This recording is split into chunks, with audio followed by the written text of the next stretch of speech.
नेपाल दर्पणमा साथी भोजेन्द्र बस्नेतसँगै अर्जुन पोखरेलको नमस्कार।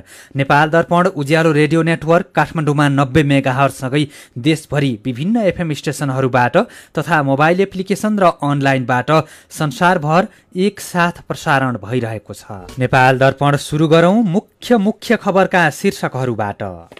एमालेले 22 जना सांसदलाई स्पष्टीकरण सोध्यो। माधव नेपाल विरुद्ध भइरहेका उच्छृङ्खल आन्दोलन रोक्न नेपाल पक्षको माग। विश्वासको मत दिने सांसदहरूलाई आतंकित पार्ने र उनीहरू विरुद्ध उत्तेजक गतिविधि र नाराबाजी गर्ने काम तत्काल रोकिनुपर्छ।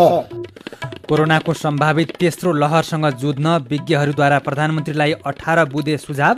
काठमाडौँमा आजदेखि 18 वर्षभन्दा माथिका सबैलाई कोरोना विरुद्धको खोप लगाउन थालियो।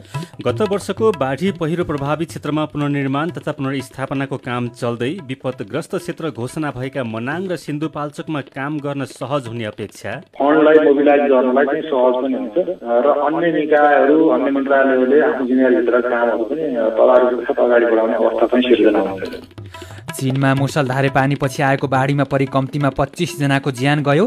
हेनान प्रान्तमा अझै अस्वाभाविक बाढी आउन सक्ने भन्दै चेतावनी जारी। र युवा क्रिकेटर कुशल भुर्तेलको वरियता खस्कियो। वेस्ट इन्डिजसँगको पहिलो एकदिवसीय क्रिकेट अस्ट्रेलियाले जित्यो।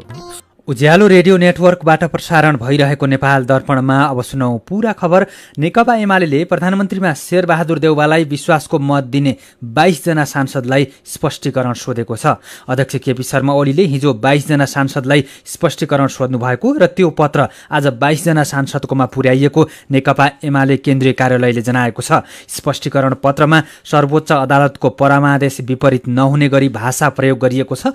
पार्टी विरुद्ध भेला र गुटगत गतिविधि गर्ने तथा पार्टीको निर्देशन विपरीत विपक्षीलाई समर्थन गर्ने जस्तो अपराधपूर्ण कार्य किन गर्नुभयो भनेर सांसदहरूलाई सोधिएको स्पष्टीकरणमा उल्लेख गरिएको छ। यस्तै पार्टी विरुद्ध भ्रम फैलाएको, गोपनीयता भङ्ग गरेको लगायतका कसुर गरेकोले तपाईलाई पार्टीको जिम्मेवारी लगायत साधारण सदस्यबाटै किन नहटाउने भनेर पनि स्पष्टीकरण सोधिएको छ।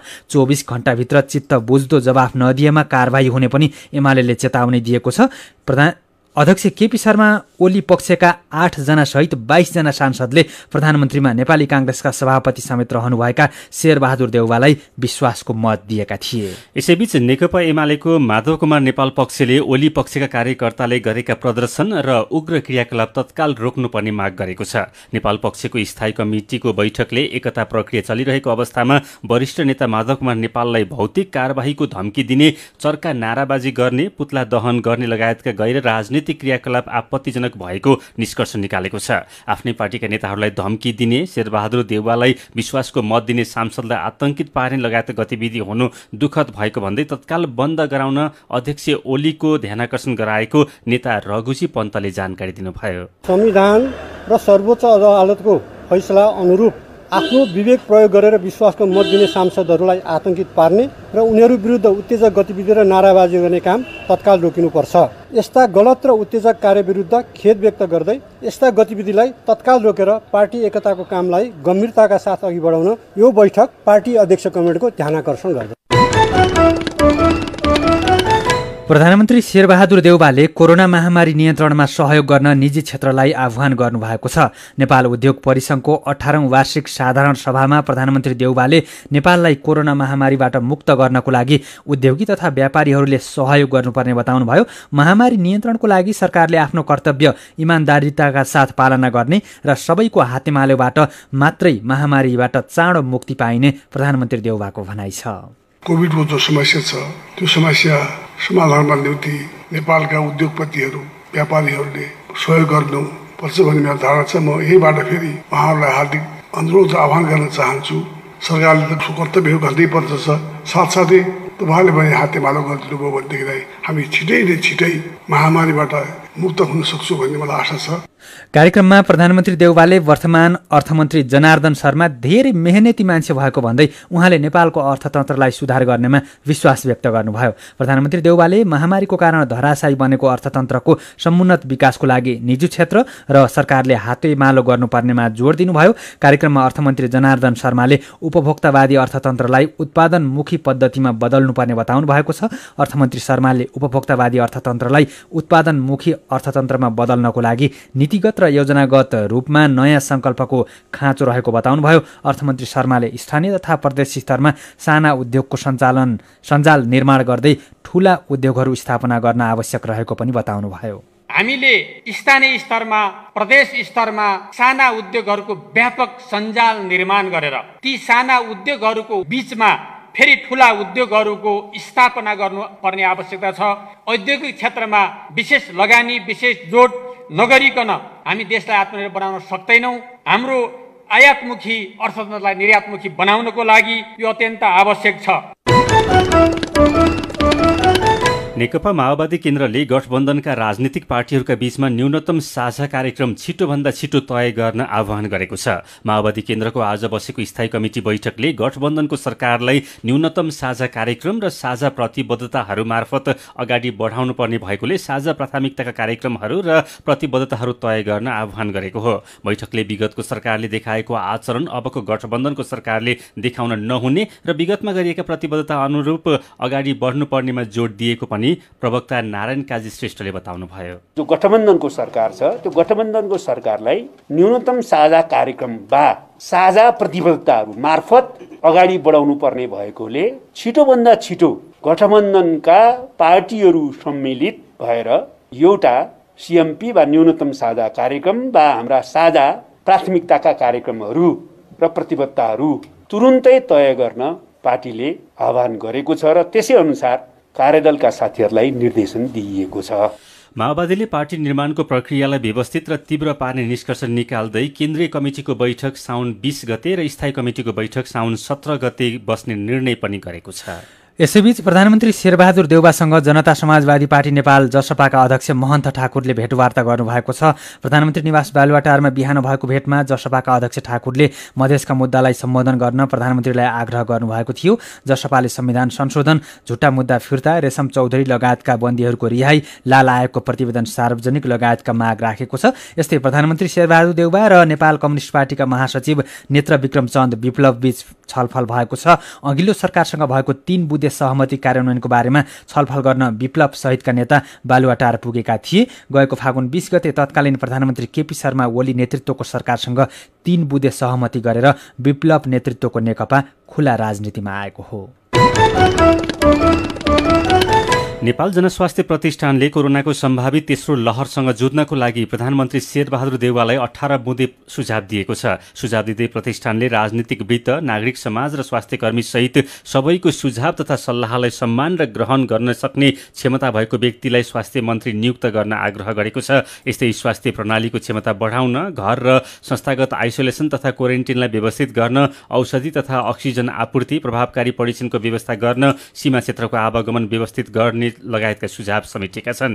यस्तै महिला स्वास्थ्य स्वयंसेविका तथा ओडा स्तरका स्वास्थ्य कर्मीहरूको सक्रियतामा कोरोनामाथि निगरानी बढाउनु पर्ने, दुर्गम क्षेत्रमा जाँच र उपचारको पहुँच पुर्याउनु पर्ने लगायतका सुझाव पनि दिएको छ। प्रतिष्ठानले कोरोना महामारीको समयमा मानसिक समस्यासँगै मुटु, फोक्सोको रोग, मस्तिष्कघात र पखाला लगायतका रोगको उपचारलाई पनि ध्यान दिन सुझाव दिएको छ। प्रतिष्ठानका तर्फबाट प्रधानमन्त्रीलाई दिएको सुझाव पत्रमा डाक्टरहरू महेश मास्के, कुलचन्द्र गौतम, रीता थापा, बद्रीराज पाण्डे, अरुणा उप्रेती, शिवकुमार राई, छत्र अमात्य, शरद ओन्त, अभिनव वैद्य, समीर दीक्षित, राजेन्द्र विशी, तीर्थ राणा, लोचना श्रेष्ठ, विन्जला श्रेष्ठ, रजनी शाह र नारायण सुवेदीले हस्ताक्षर गर्नुभएको छ। यसैबीच काठमाडौँमा आजदेखि 18 वर्षभन्दा माथिका सबैलाई कोरोना विरुद्धको जोन्सन एन्ड जोन्सनको खोप लगाउन थालिएको छ। 50 देखि 54 वर्षका नागरिक, अपाङ्गता भएका व्यक्ति, शरणार्थी, जोन्सन खोप अनिवार्य गरिएका देश जान लागेका नागरिक तथा पहिलो चरणमा छुटेका स्वास्थ्य कर्मीलाई लगाएर बाँकी रहेको खोप आजदेखि 18 वर्षभन्दा माथि उमेर समूहकालाई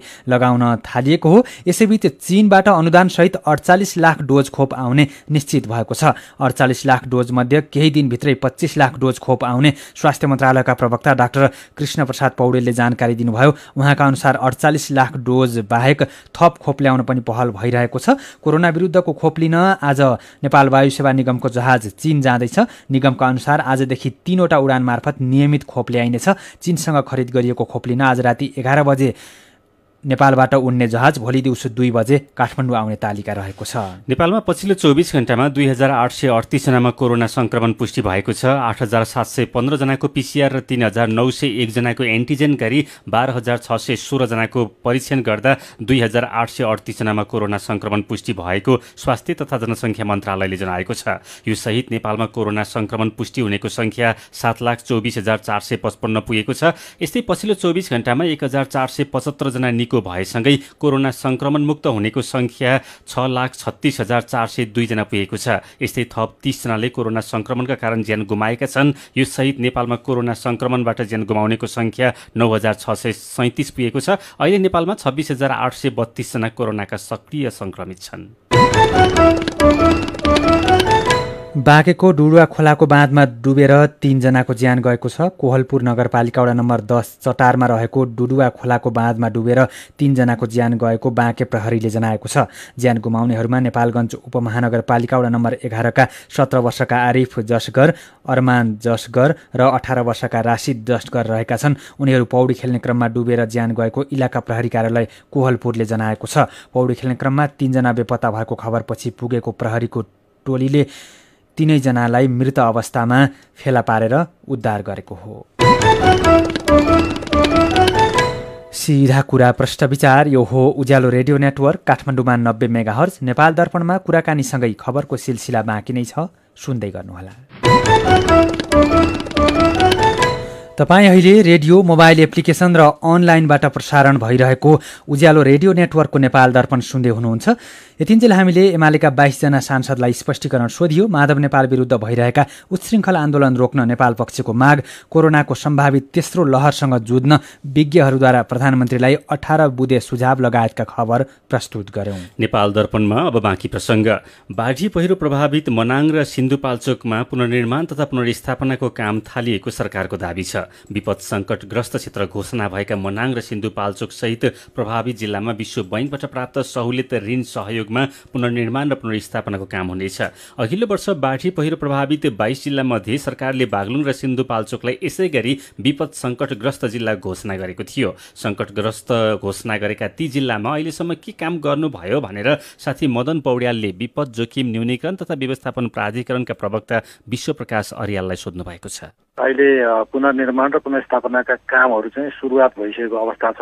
गत वर्षको हकमा सम्बन्धित कोषमा चाहिँ रकम निकासाको काम भएको छ र अहिले चाहिँ अस्थायी आवास निर्माणका कामहरू चाहिँ भइरहेको अवस्था छ र पुनर्निर्माणका काम पनि सम्बन्धित चाहिँ स्थानीय तहका वडा समितिसँग चाहिँ सम्झौता भएर रकम निकासा गर्ने कामहरू चाहिँ सम्बन्धित जिल्ला विपद व्यवस्थापन समितिले सम्बन्धित लाभग्राहीको खाता चाहिँ रकम पठाउने चाहिँ कामहरू थालनी भइसकेको अवस्था छ। भनेको अघिल्लो वर्षको सुरक्षित आवास बनिसकेको छैन। पुनर्निर्माण र पुनर्स्थापनाका लागि जब रकम निकासा भइसकेको छ, उहाँहरूको खातामा पैसा पनि पठाउने काम चाहिँ सुरु भइसकेको छ र उहाँले निर्माण काम चाहिँ यो सुरु गरिसकेपछि दोस्रो किस्ता पनि माग्नुहुन्छ र चाहिँ जुन प्रक्रिया छ भूकम्पको जस्तै, हजुर जस्तै त्यो अनुसारको चाहिँ कर्मिक रूपमा चाहिँ रकम निकासा हुन्छ र उहाँले जति सक्दो चाँडो चाहिँ घर निर्माण गर्नुहुन्छ त्यति नै चाँडो चाहिँ पैसा चाहिँ निकासा हुने अवस्था हुन्छ। भनेपछि किस्ता किस्तामा चाहिँ अनुदानको रकम पाउनुहुन्छ, जुन सरकारले चाहिँ हिमालमा 5 लाख, पहाडी क्षेत्रमा 4 लाख र तराई क्षेत्रमा 3 लाख भनेर तोकेको छ। हजुर। अहिले अब कुरो जोडौं, मनाङ र सिन्धुपाल्चोकलाई विपदग्रस्त क्षेत्र भनेर आउने असोजसम्मको लागि घोषणा गरिएको छ भने अब के काम अगाडि बढ्छ त? जहाँ विपदबाट चाहिँ प्रभावित भएको छ, क्षति भएको छ, ती सबै जिल्ला घोषणा चाहिँ सिन्धुपाल्चोक र चाहिँ मनाङलाई गरेको छ। तर पुनर्स्थापना र चाहिँ अन्य पूर्वाधार निर्माणका कामहरू अन्य जिल्लामा पनि सँगसँगै जान्छ र हामीले अहिले चाहिँ 8वटा जिल्ला जहाँबाट विवरण प्राप्त भयो ती जिल्लामा चाहिँ अस्थायी आवास निर्माणको लागि रकम निकासा भइसकेको छ। तत्कालको लागि अस्थायी आवासमा हुन्छ, त्यसपछि पुनर्निर्माण पुनर्स्थापन काम पनि सँगसँगै हुन्छ र अन्य जति भौतिक पूर्वाधारहरू क्षति भएको छ सम्बन्धित चाहिँ मन्त्रालयहरूले आफ्नो मन्त्रालय मार्फतका चाहिँ जिम्मेवारीभित्र परेका कामहरूमा उहाँले तदारुकका साथ काम गर्ने अवस्था हुन्छ। यसले खास गरी सङ्कटग्रस्त क्षेत्र घोषणा गरिसकेपछि खास गरी विश्व ब्याङ्कले अब तत्काल चाहिँ फन्ड रिलिज गर्ने चाहिँ $50 मिलियन चाहिँ सम्झौता भएको थियो। त्यो मुताबिक गत वर्ष चाहिँ $25 मिलियन चाहिँ खर्च भइसकेको अवस्था छ र यो वर्ष पनि अब हामी सङ्कटग्रस्त घोषणा गरिसकेपछि त्यो फन्डलाई मोबिलाइज गर्नलाई चाहिँ सहज पनि हुन्छ र अन्य निकायहरू अन्य मन्त्रालयहरूले आफ्नो जिम्मेवारीभित्र कामहरू पनि तदारुकका साथ अगाडि बढाउने अवस्था चाहिँ सिर्जना हुन्छ। अब यस्तै अन्त क्षति भए तत्काल काम गर्न सक्ने अवस्था छ कि छैन, कतिको सम्भव छ? कहाँ कस्तो चाहिँ अवस्थाको चाहिँ क्षति हुन्छ त्यो अवस्थाको अब स्रोत परिचालन गर्ने कुराहरू, जनशक्ति परिचालन गर्ने कुराहरू हामी समन्वयात्मक रूपमा चाहिँ काम गरिरहेछौँ र प्राधिकरणले समन्वय गर्ने कुराहरूमा यसमा एकदम तदारुकताका साथ काम गरिरहेको अवस्था छ। उहाँ हुनुहुन्थ्यो विपद जोखिम न्यूनीकरण तथा व्यवस्थापन प्राधिकरणका प्रवक्ता विश्वप्रकाश अर्याल। नेपाल दर्पणमा फेरि पनि खबरकै सिलसिला।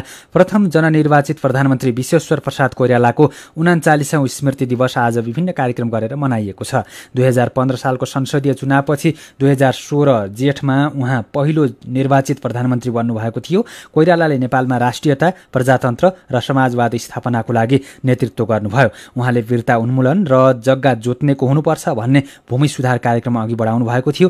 2017 साल पुष 1 गते शाही नेपाली सेनाको शक्तिको भरमा जननिर्वाचित सरकार अवदस्त गरिएपछि कोइराला लगायत नेतालाई सिंहदरबारमा बन्दी बनाइएको थियो। 2025 सालमा स्वास्थ्य परीक्षणको लागि जेल मुक्त भएका कोइरालाले 8 वर्षसम्म भारतमा निर्वासित जीवन बिताउनु भएको थियो। 2033 सालको पुष 16 गते राष्ट्रिय एकता तथा मेलमिलापको नीति लिएर उहाँ स्वदेश फर्किनुभयो। उहाँले अपनाएको मेलमिलापको नीति आज पनि देशको राजनीतिमा उत्तिकै सान्दर्भिक छ। कोइरालाले स्वतन्त्र रूपमा चिन्तन, आयाम, परम्परा र शैली दिएर साहित्यका माध्यमबाट पनि नेपाली वाङ्मयलाई शिखरमा पुर्याउन योगदान पुर्याउनु भएको छ। नेपाली साहित्यमा मनोवैज्ञानिक यथार्थवादी धाराका प्रवर्तक कोइरालाका 1.5 दर्जन कृति प्रकाशित रहेका छन्। मेरो पनि भन्नु छ। नेपाली कांग्रेसले बीपीको सिद्धान्तलाई कतिको अनुसरण गरेको जस्तो लाग्छ भन्ने बारे तपाईले नै व्यक्त गर्नुभएको विचार, टिप्पणी र प्रतिक्रियालाई आजको मेरो पनि भन्नु छमा समेटेका छौं। उपेन्द्र आचार्य लेख्नुहुन्छ, बीपीको नामको स्मरण गर्ने जन्मिए, तर उहाँको मार्गदर्शनलाई अनुसरण गर्ने तथा देश र नागरिकको भलाइ गर्नेहरू जन्मिएनन्। विभिन्न देशबाट आयातित सिद्धान्त र मार्गदर्शन भन्दा आफ्नै देशको माटो र हावापानी सुहाउँदो प्रजातान्त्रिक समाजवादी दर्शन र सिद्धान्तका प्रतिपादक बीपी कोइरालालाई सम्मान गरौं। स्मृति दिवसको उपलक्ष्यमा हार्दिक श्रद्धासुमन। दिपेन्द्र मल्ल भन्नुहुन्छ, कांग्रेस बीपीले देखाएको बाटोमा होइन, देश बिगार्ने बाटोमा लागिरहेका प्रशस्तै उदाहरणहरू छन्। खगेन्द्र शिवाकोटीको टिप्पणी छ, कांग्रेसले बीपीले देखाएको बाटोको अनुसरण गरेको भए देशको हालत यस्तो हुँदैन थियो होला। बीपीले देश, नागरिक र आफ्नो सार्वभौम सत्तालाई लिलाम र गुलाम बनाऊ भनेर कहिल्यै सिकाउनु भएको थिएन। मिनराज पन्थीलाई पनि कांग्रेसले बीपीको सिद्धान्तलाई आत्मसात गरेको जस्तो लाग्दैन। उहाँ लेख्नुहुन्छ, अहिले बीपीको नाम मात्र जोडेर पार्टीलाई टिकाउन खोजेको जस्तो देखिन्छ। अब कांग्रेसले गुटगत राजनीतिलाई बिर्सेर एकताबद्ध तरिकाले अगाडि बढ्ने प्रयास गर्नुपर्छ। पवन पोखरेलको प्रतिक्रिया छ, प्रजातान्त्रिक पार्टीहरू र कम्युनिष्ट पार्टीहरू बीपी कोइराला र मदन भण्डारीले देखाएको मार्गदर्शनमा हिँडेको भए नेपाल आजसम्म कहाँ पुगिसक्थ्यो। एक दिन बीपी र मदन भण्डारीको नाम लिएर मात्रै के नै हुने हो र? अनि मिलन बान्तवा राई ठट्यौली पारामा लेख्नुहुन्छ, बीपीले बाटो त उज्यालोमा देखाएका थिए क्यारे, तर अहिलेका कांग्रेस अँध्यारोमा हिँड्छन्, उज्यालोमा सुत्छन्। विचारका लागि तपाईलाई धन्यवाद। मेरो पनि भन्नु छ। मेरो पनि भन्नु छ प्रस्तुत गर्दै हुनुहुन्थ्यो साथी जानुका दुवाडी। सिधा कुरा प्रश्न विचार, यो हो उज्यालो रेडियो नेटवर्क काठमाडौँमा 90 मेगाहर्ज। नेपाल दर्पणमा खबरको सिलसिला बाँकी नै छ, सुन्दै गर्नुहोला। विभिन्न रेडियो स्टेशनबाट मेचीदेखि महाकालीसम्म र मोबाइल एप्लिकेशन तथा अनलाइनबाट संसारभरि एकसाथ प्रसारण भइरहेको नेपाल दर्पणमा तपाईलाई फेरि स्वागत छ। अब बाँकी खबर। गएको आर्थिक वर्षमा कर्णाली राजमार्गको सुर्खेत जुम्ला सडकमा 12वटा पक्की पुलको निर्माण सम्पन्न भएको छ। सडक डिभिजन कार्यालय सुर्खेतले आर्थिक वर्ष 73-74 देखि निर्माण थालेका पुलहरू गत वर्ष सम्पन्न भएको जनाएको छ। संघीय सडक सुपरिवेशन तथा अनुगमन कार्यालय अन्तर्गतको सडक डिभिजन कार्यालय सुर्खेतका इन्जिनियर तुलाराम शर्माले 2074 साल जेठदेखि निर्माण थालिएका पुलहरूमध्ये तिला खोला बाहेक सबै पुलहरू 2077 साल पुष मसान्तमै सम्पन्न भएको जानकारी दिनुभयो। डोटीका शाखा सडक कालोपत्रे हुन थालेका छन्। सुदूरपश्चिम प्रदेश सरकारको लगानीमा 86 किलोमिटर शाखा सडक कालोपत्रे भइरहेका हुन्। नेपाली आधुनिक चित्रकला क्षेत्रका शिखर पुरुष उत्तम नेपालीको निधन भएको छ। काठमाडौँ किलागल टोलमा 1994 साल वैशाख 18 गते जन्मनुभएका ललित कलाकर्मी नेपालीको मुटु सम्बन्धी समस्याको उपचार क्रममा निधन भएको हो। तत्कालीन नेपाल राजकीय प्रज्ञा प्रतिष्ठानको प्रज्ञा परिषद सदस्य नेपालले 14 पटक भन्दा बढी एकल चित्रकला प्रदर्शनी गर्नुभएको थियो।